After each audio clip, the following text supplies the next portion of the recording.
uchafbwynt 15 mlynedd cyntaf y Cynulliad Cenedlaethol i mi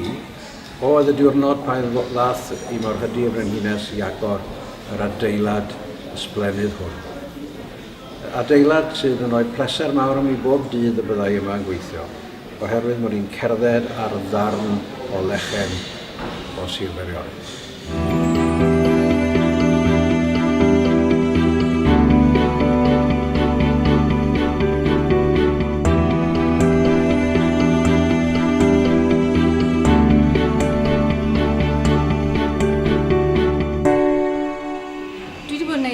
Cynulliad ers 1999, ond dwi'n credu taw'r amser pan ddath yr cynulliad i'w fodolaeth yn iawn oedd yn dilyn referendum 2011 pan gafwyd pwerau deddfwriaethol llawn, a nawr o'r diwedd i ni'n gallu deddfu yn y lle yma i gwrdd â anghenion pobl Cymru, a dyna beth sy'n bwysig i fi, yw cwrdd ag anghenion Cymru a defnyddio democratiaeth yma yng Nghymru i gyflawni hynny.